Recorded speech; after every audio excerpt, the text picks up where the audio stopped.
안녕하세요. 이번 시간에는 화법과 작문의 맥락에 대해서 공부하겠습니다. 학습 목표를 보겠습니다. 화법과 작문의 맥락 요인을 파악할 수 있다.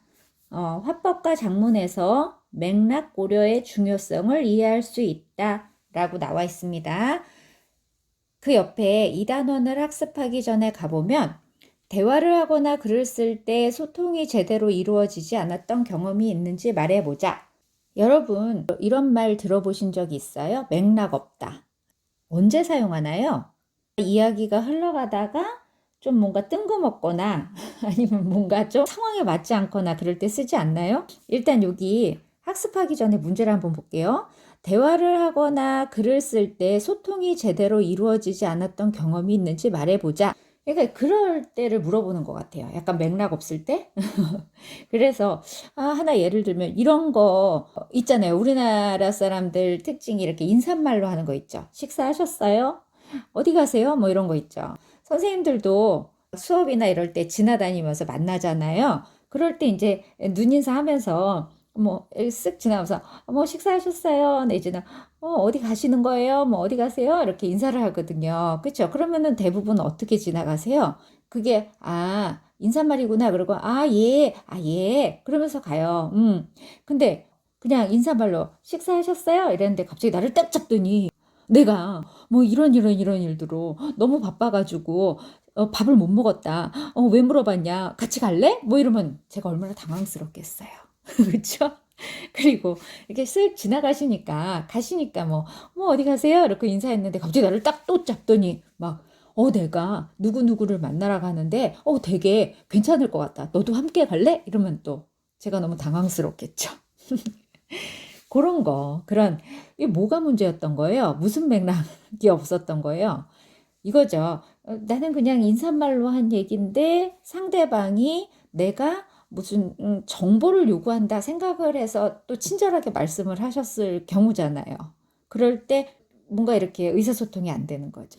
자, 그러면 진짜로 한번 우리 이제 교과서에서 그거에 대해서 공부해 봅시다. 선생님이 계속 맥락 하면서 얘기를 했는데요. 자, 요 아래로 내려가 볼까요? 자, 맥락 뭐라고 돼 있습니까? 3월 따위가 서로 이어져 있는 관계나 연관이라고 나와 있네요. 조금 어렵죠? 일단 교과서를 읽어봅시다. 화법과 작문은 필자나 화자가 구체적인 상황 속에서 의미를 구성하고 그것을 청자나 독자와 소통하는 행위이다. 바로 여기에 있죠. 여러분이 좀 이해하기 쉬운 구체적인 상황. 요게 바로 맥락인 거예요. 우리가 말하는 맥락. 따라서 성공적으로 의사소통을 하기 위해서는 화법과 작문의 맥락을 고려해야 된다라고 말을 하고 있죠. 자, 왜냐면요. 이게 왜냐면이에요. 여러분 요거 아시죠? 요거 이렇게 쓰면 이건 뭐예요? 따라서. 그렇죠? 요거는 왜냐면 요 의미입니다. 자, 왜냐면 맥락 요인에 따라 화법과 작문의 방식이 달라지기 때문입니다. 그러면은 이 맥락을 고려하지 않으면 어떻게 되냐면요. 자, 여러분, 요거 그대로 이렇게 화살표로 가볼게요. 자, 화살표. 자, 다음 장 이렇게 가보면요. 아마 그 화살표가 이쪽으로 올 거예요. 이렇게 올 겁니다. 자, 여기 나오죠. 맥락을 고려하지 않으면 어떻게 된대요? 원활하게 의사소통을 하기 어렵다라고 나옵니다. 자, 다시 앞으로 가보겠습니다. 그러면 자, 선생님이 여기다가 맥락 요인이라고 썼는데요. 그러면 화법과 작문의 맥락 요인은 뭐가 있는지 한번 보겠습니다. 화법과 작문 활동은 여기 한번 줄 쳐볼까요? 주제, 목적, 청자나 독자, 매체, 담화와 글의 유형 등의 다양한 맥락 요인이 결합하여 이루어진다. 여기 나오네요. 자, 맥락 요인 뭐 있대요? 첫 번째, 주제가 맥락 요인이랍니다. 그 다음에 두 번째, 목적이 맥락 요인이랍니다. 그리고 세 번째, 말하기에선 청자, 글쓰기에선 독자죠. 요게 세 번째 맥락 요인이고요. 그리고 말과 글을 전달하는 매체가 네 번째 맥락 요인입니다. 그리고 마지막으로 자, 다섯 번째, 자, 말하기에서는 담화라고 하죠. 그 다음에 글쓰기에선 글이라고 하죠. 그것의 유형이 또 맥락 요인입니다. 그래서 그것에 따라 어떤 거예요? 화법과 작문의 방식이 달라지는 거예요. 그러면 이 다섯 가지 맥락 요인을 하나씩 보기로 합시다. 우리가 말하기나 글쓰기를 할 때 일반적으로 무엇에 대해 표현할지, 자기가 전달하고자 하는 요점이나 결론은 무엇인지 고민하게 되는데요. 이걸 뭐라고 하는 거예요? 주제라고 합니다. 여기는 번호를 안 쓸게요. 자, 그럼 주제가 뭐라고요? 윗줄에 나와 있죠? 다시 윗줄로 가서 줄 치겠습니다. 무엇에 대해 표현할지, 자기가 전달하고자 하는 요점이나 결론이 무엇인지. 자, 이게 바로 뭐라고요? 이게 바로 주제라는 겁니다. 이런 주제는 화법과 작문 활동에서 기본적으로 고려해야 하는 맥락입니다. 그 다음 가봅니다. 화법과 작문 활동을 할 때는 목적을 고려하는 것도 중요하다. 바로 목적 나오네요. 화법과 작문의 목적에는 정보 전달, 설득, 자기 표현과 사회적 상호작용, 자, 이런 목적이 있습니다. 그래서 자기가 수행하려는 화법과 작문 활동의 목적이 무엇인지 분명히 알고 목적에 맞게 말을 하거나 글을 써야 의사소통이 제대로 이루어질 수 있는 겁니다. 아까 선생님이 이 단원을 학습하기 전에 했던 그 문제 있죠. 그 문제가 바로 이거죠. 저는 그냥 사회적 상호작용으로 인사말로 한 거예요. 그런데 받아들이시는 분이 그것을 정보 전달로 받아들이면 둘 사이에 어떻게 되는 거예요? 의사소통이 큰일이 나는 건 아니지만 제대로 이루어지는 거가 아니라서 서로 당황을 하는 거죠. 그죠? 자, 다음 맥락 요인으로 가보겠습니다. 자, 다음 페이지. 말을 하거나 글을 쓸 때는 청자나 독자 세 번째 맥락 요인이죠. 고려해야 된다. 자, 청자나 독자가 누구인지에 따라 말하기나 글쓰기의 방법이 달라지기 때문이죠. 우리 애기들 오프라인 수업에서 이거 들었죠? 설득하는 글쓰기에서. 글을 쓸 때 뭘 고려했어요? 독자의 요구, 관심, 수준이 다르기 때문에 어떻게 했어요? 글을 쓸 때. 요거를 고려해서 글을 썼잖아요. 모든 글이 그렇습니다. 만약 스마트폰을 처음 사용하시는 할아버지께 그 사용 방법을 가르쳐 드려야 한다면 어떻게 해야 되겠어요? 쉬운 용어와 공손한 말투를 사용하는 것이 좋다. 특히 이러한 경우에는 공동체에서 형성된 고유의 담화 습관이나 작문 관습도 고려해야 됩니다. 여러분, 저번 시간에 요거 배웠죠? 어디에서 배웠어요? 11, 12쪽. 본문에서도 배웠고 학습활동에도 이게 있었죠. 한 번 더 생각해 볼까요? 우리가 속한 공동체의 특성, 또 우리나라의 의사소통 문화, 이거 배운 거 생각나세요? 뭐가 있었어요? 높임 표현. 그 다음에 또 뭐 있었죠? 겸손한 표현이 있었죠? 요거 있었습니다. 자, 다시 본문으로 오겠습니다. 능숙한 화자나 필자는 청자나 독자가 누구이며 무엇을 필요로 하는지 예상하여 화법과 작문 활동을 준비한다. 여러분도 할 수 있습니다. 그쵸? 다음 단락 갑니다. 최근 들어 화법과 작문 활동이 이루어진 매체 네 번째 맥락 요인이 나왔습니다. 매체마다 특성이 다르기 때문에 어떤 매체를 사용하느냐에 따라 의사소통 방식이 달라진다. 예전에는요, 이 매체가 되게 단조로웠죠? 말할 때는 일단 얼굴을 보고 그냥 말하는 거. 그 다음에 이 글로 쓰는 건 오직 책이었죠. 그런데 요즘에는 좀 다양한 매체들이 나오잖아요. 예를 하나 들어볼까요? 자, 예를 들면 전자우편이나 문자 메시지 이게 나왔는데요. 이런 것으로 의사소통할 때는 종이에 편지를 쓸 때는 다르죠. 그래서 뭐 할 수 있어요? 그림이나 사진, 음악 이런 것들을 막 자유롭게 덧붙여서 내용을 전달하죠. 이게 바로 뭐겠어요? 이런 것들이 바로 디지털 매체의 특징들이겠죠. 이런 걸 잘 알아서 넣어서 보내면 어때요? 그냥 글만 썼을 때보다는 상대방에게 자기의 어떠한 의도나 생각을 더 잘 전달할 수 있겠죠. 더군다나 요즘 세대들은 글보다는 이미지나 영상이 더 익숙한 세대잖아요. 따라서 말을 하거나 글을 쓸 때는 어떤 매체를 사용할 것인지를 신중하게 결정해야 합니다. 자, 이제 마지막으로 가볼까요? 담화와 글의 유형 5번째 맥락 요인입니다. 친구와 대화를 할 때와 수업 시간에 발표를 할 때는 말하는 내용과 말하는 방식이 다르며, 그쵸? 여러분 친구랑 대화할 때는 반말도 하고, 그 다음에 이제 막 편한 말도 하고 그러죠? 그러나 내용도 그냥 뭐 친교의 말하기 그런 거 하잖아요. 근데 수업 시간에 발표할 때는 여러분 아시죠? 공적 말하기에는 어때요?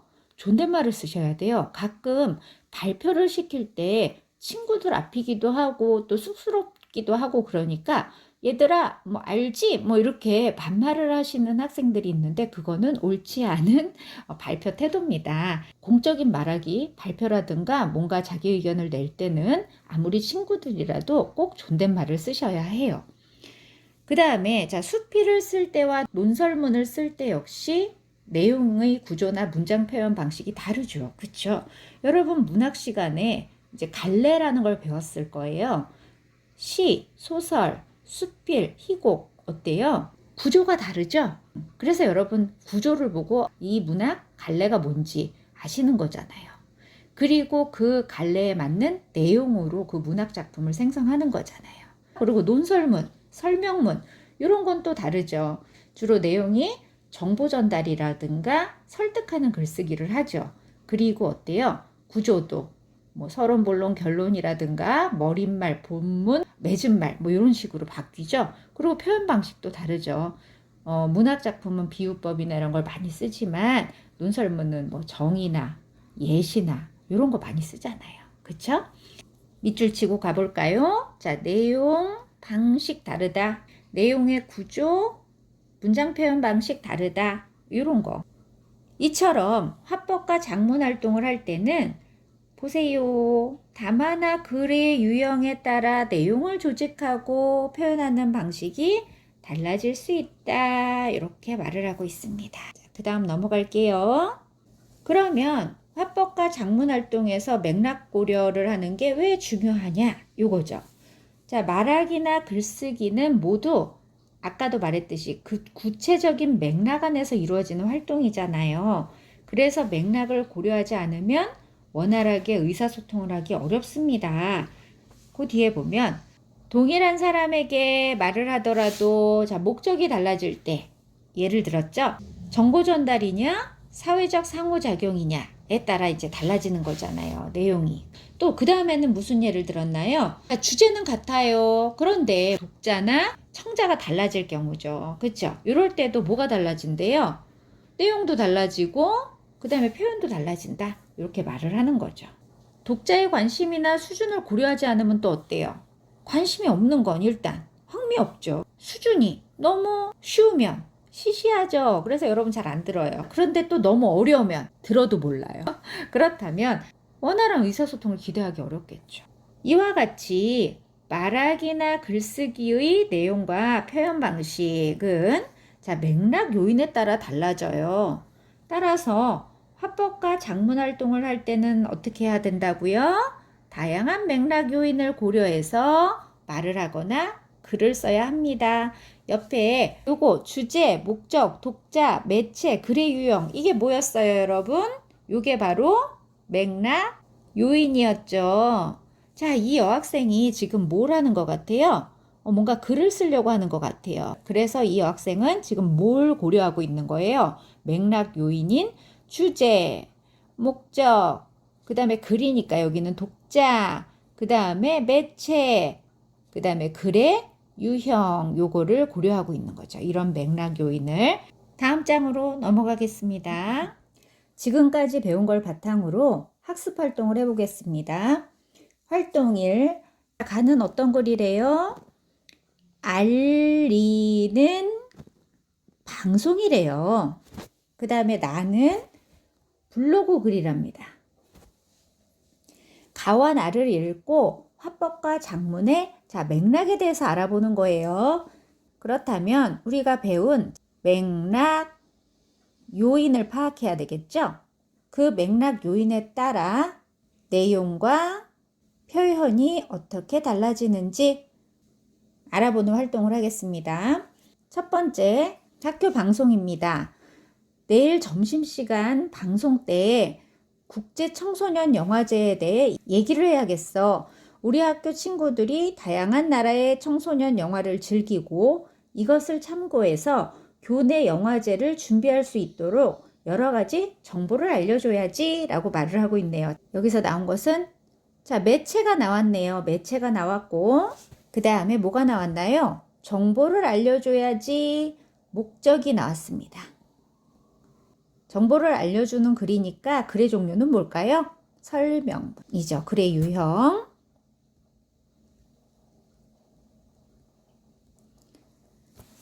읽어보겠습니다. 땡땡 고등학교 친구들 안녕하세요. 청자가 나왔네요. 청자. 오늘은 이번 달 15일부터 개최되는 안내해 드리겠대요. 주제 나왔죠? 내가 전달하고자 하는 요점이죠. 주제. 저는 어제 개막식 행사가 열린 땡땡 대학교에 다녀왔는데 사전 홍보가 잘 되어서인지 개막 당일부터 많은 인파가 몰렸습니다.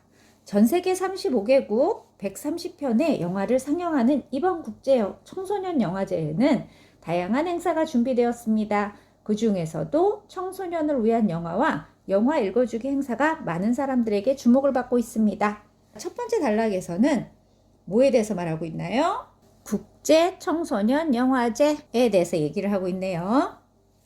두 번째 단락은 청소년을 위한 영화 행사에서는 개막작으로 선정된 덴마크 영화 시티보이에 대한 관심이 뜨겁습니다. 이 영화는 화려하고 분주한 도시 속에서 자기만의 일상을 개척해가는 소년의 모습을 섬세하게 담고 있어 개막 전부터 큰 기대를 모았습니다. 이 영화는 영화제 기간 동안 계속 상영될 예정이고 24일 영화 상영 후에는 영화 감독과의 만남도 준비되어 있습니다. 두 번째 단락 뭐에 대해서 이야기하고 있나요? 청소년을 위한 영화 행사에 대해서 이야기를 하고 있네요. 그러면 이제 세 번째 단락으로 가보겠습니다. 그리고 영화 읽어주기 행사도 호평을 받고 있습니다. 세 번째 단락은 영화 읽어주기 행사에 대해서 얘기를 하고 있어요. 계속 읽어보겠습니다. 전문 동화 구연가가 쉽고 재미있게 영화 내용을 해설해 주어 시각장애인이나 자막을 읽기 어려운 미취학 어린이, 노인층의 영화 관람에도 큰 도움이 될 것으로 기대됩니다. 이제 마지막 단락이죠. 우리 학교에서도 올해 처음으로 교내 영화제가 열리는데요. 벌써부터 많은 학생들이 관심을 보이며 조금씩 준비를 하고 있습니다. 국제청소년 영화제에서 세계의 개성 있는 영화를 즐기면서 교내 영화제에 출품할 작품에 대한 아이디어도 얻을 수 있을 것 같습니다. 국제청소년 영화제는 2주일간 계속될 예정이니 여러분도 시간을 내어 영화제가 열리고 있는 땡땡대학교에 꼭 방문해 보시기 바랍니다. 마지막은요, 뭐라고 있어요? 꼭 방문해 보시기 바랍니다 라고 말을 하면서 청자들에게 권유를 하고 있습니다. 그런데요, 보세요. 청자들에게 뭔가를 권유를 한다는 건 어떻게 보면 설득하는 말하기인데 권유를 할 때는 청자의 요구에 부응을 해야 되잖아요. 그러면 방문해 봤을 때 이 청자들이 뭐예요? 어떤 효용 가치를 느낄 수 있어야 되겠죠? 그 위에 나와 있습니다.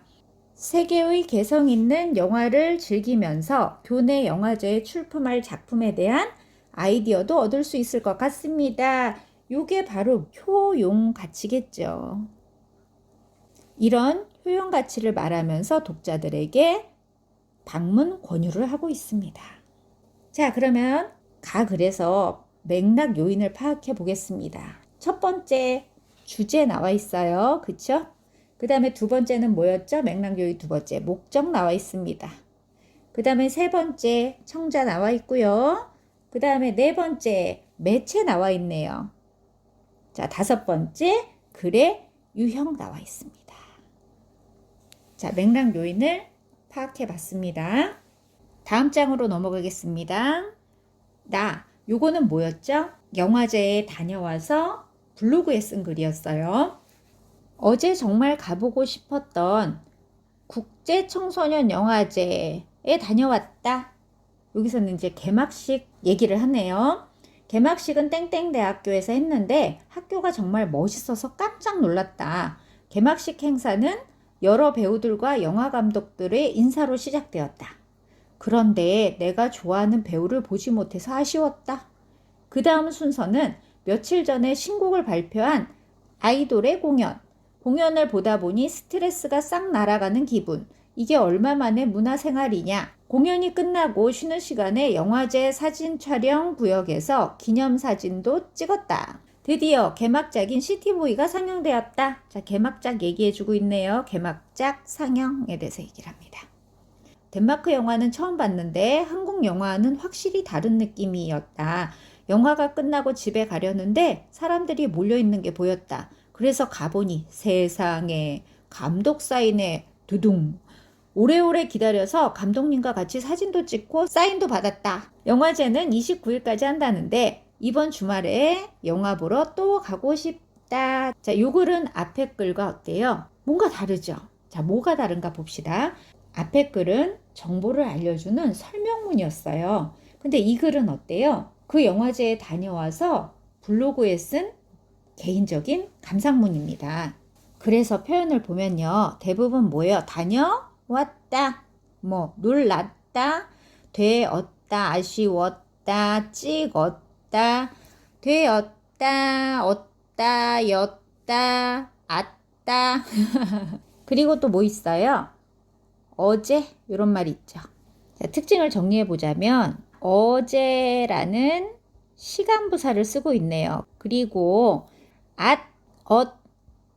엇이라는 뭘 쓰고 있어요? 과거 시제, 선어말, 어미 쓰고 있습니다. 자, 이런 걸로 봤을 때 이 글은 어떤 특징을 가지고 있는 거예요? 경험, 체험, 이런 성격을 가지고 있는 글이라는 걸 알 수 있고요. 또 어휘를 잠깐 볼게요. 멋있었다, 아쉬웠다, 유유, 그 다음에 느낌표, 뭐뭐냐, 감탄, 하트, 느낌이 그랬다, 세상에나, 두둥, 하하, 뭐뭐 하고 싶다, 눈웃음. 자, 요런 어휘들 또는 뭐예요? 이모티콘들, 그런 거를 본다면 이 글의 성격은 또 어때 보여요? 어떠한 감정이나 감상의 성격을 지니는 그런 그림을 알 수 있습니다. 자, 이런 면에서 가글과 나글은 조금 차이가 있었어요. 자, 그러면은 그 아래에 1번 보겠습니다. 주제를 먼저 보자면 가와 나는 둘 다 국제 청소년 영화제에 대한 이야기였어요. 근데 가는 어떻습니까? 이 국제청소년 영화제에 대한 안내였죠, 안내. 근데 나는 감상이었습니다. 그러니까 목적은 어떻게 되죠?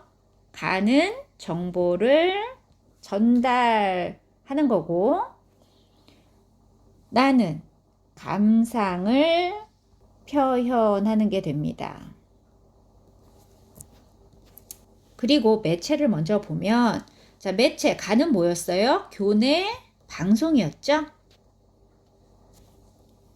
그리고 나는 인터넷 블로그였습니다. 가의 청자는 어떻게 되나요? 가는 이제 청자가 되는 거죠? 땡땡 고등학교 학생들이고요. 자, 그 다음에 나의, 자, 요번엔 독자죠? 독자는 누구입니까? 불특정 다수죠. 인터넷은 누구나 볼 수 있잖아요. 우리 예쁜이들 정리하세요. 정리됐으면 다음 장으로 가보겠습니다. 활동 2번입니다. 가와 나에서 각각 청자와 독자를 고려하는 방식을 파악하는 문제입니다. 가의 화자가 청자를 고려하는 방식과, 자, 이건 말하기니까 화자 청자라고 말했죠. 나의 글쓴이가 독자를 고려하는 방식, 자, 요거는 글이기 때문에 글쓴이와 독자가 됐습니다. 그러면 가에서 청자는 누구였어요? 땡땡 고등학교 학생들이었죠? 즉 특정한 청자입니다. 그쵸? 근데 자, 나에서 독자는 누구였어요? 나에서 독자는 블로그를 방문한 불특정 다수입니다. 가는 특정한 청자이기 때문에 우리가 뭘 해야 됩니까? 청자의 요구, 관심, 수준을 고려해야 되죠?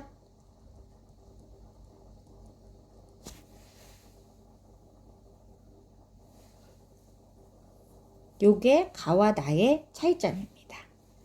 그렇다면 이런 청자를 고려하는 방식 뭐였습니까? 이제 청소년 영화제에 대한 정보를 구체적으로 전달했죠?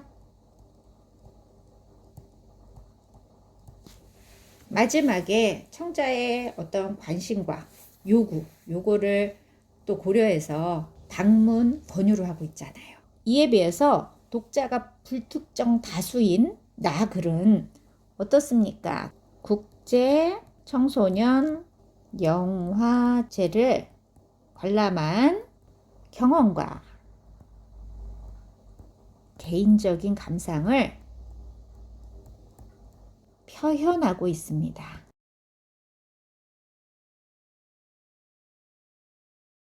자, 넘어가겠습니다.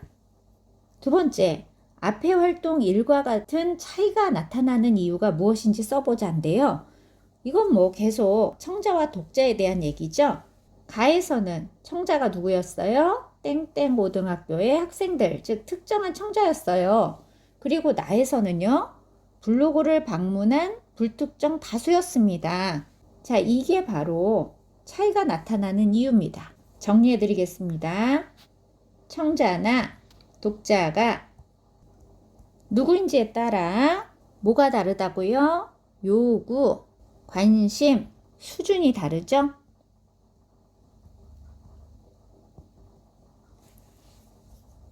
그리고 우리가 이거를 고려해야 되는 이유는 뭐였어요? 이에 따라 말하기나 글쓰기의 내용과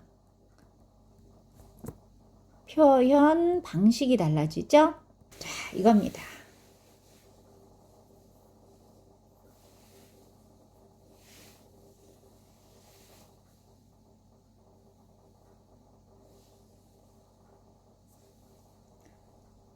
(3번으로) 넘어가겠습니다.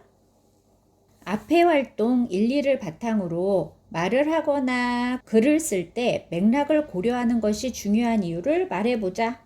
말해보세요, 여러분. 자, 정리해 드릴게요. 다시 한번 볼까요? 우리 애기들, 맥락 요인이 뭐가 있어요? 첫 번째, 그쵸, 주제. 아유, 기억 잘하네. 자, 두 번째 뭐였어요? 목적.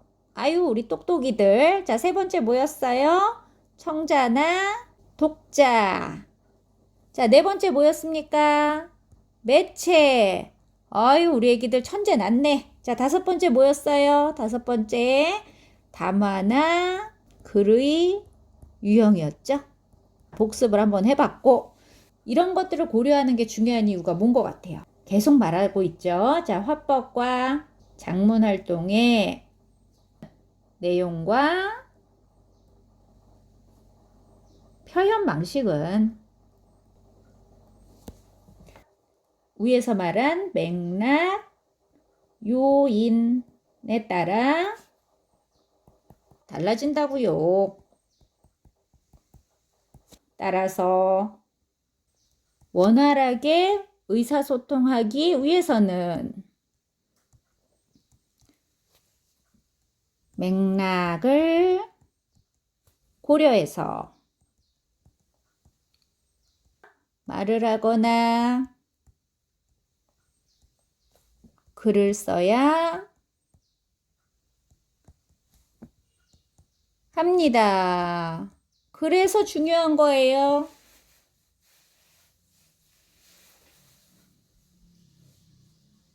정리하세요.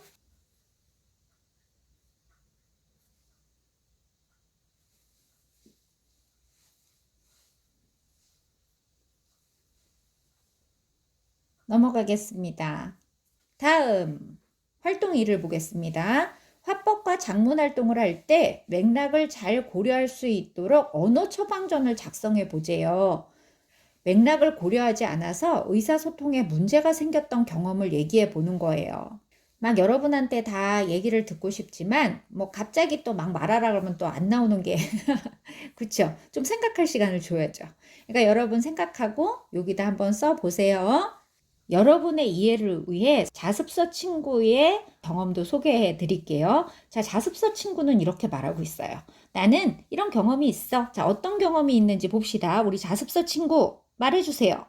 나는 초등학생인 조카가 개기일식이 매년 일어나지 않는 이유를 물어봐서 황도와 백도가 약 5도 정도 기울어져 있기 때문이라고 설명해 줬더니 개기일식과 복숭아가 무슨 관계인지 모르겠다고 해서 한참을 웃었던 경험이 있어.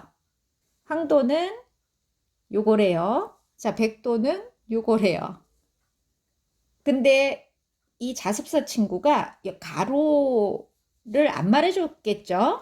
그랬더니 조카가 황도, 백도를 복숭아 품종으로 이해한 거죠. 천문 용어였어요. 근데 자, 진단을 해볼게요. 황도, 백도가 초등학생이 이해하기 어려운 용어였겠죠. 천문 용어로서. 초등학생은 복숭아 정도로만 이해를 하는 거였어요. 자, 처방은 용어를 쉽게 했어야죠. 또는 그림을 그리면서 설명을 했어야죠.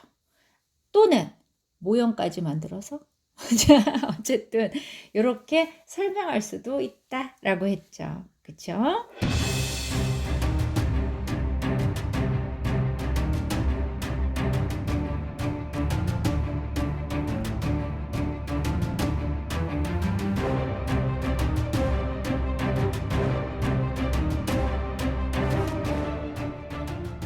지금까지 여러분 화법과 작문의 맥락에 대해서 배웠는데요. 첫 번째 뭐에 대해서 배웠어요? 화법과 작문의 맥락 요인 배웠네요. 그냥 끝내기 아쉬우니까 한번 해볼까요? 자, 첫 번째 뭐라고요? 주제. 두 번째 뭐라고요? 목적. 세 번째 뭐라고요? 청자나 독자. 네 번째 뭐라고요? 매체. 마지막 다섯 번째 뭐라고요? 담화나 글의 유형. 와, 다 말씀하셨나요? 우리 애기들 천재. 우리 똑똑이들. 자, 그 다음에 두 번째 뭐 배웠어요? 화법과 작문에서 맥락고리의 중요성 뭐다? 이 맥락 요인에 따라 뭐가 달라진다? 내용과 표현 방법이 달라짐. 그래서 이거를 고려해서 썼을 때 어떻다? 원활한 의사소통이 가능하다. 요겁니다. 자, 우리 학생들 지금까지 수고하셨습니다. 수업 열심히 들어주셔서 감사해요. 다음 시간에 만나요.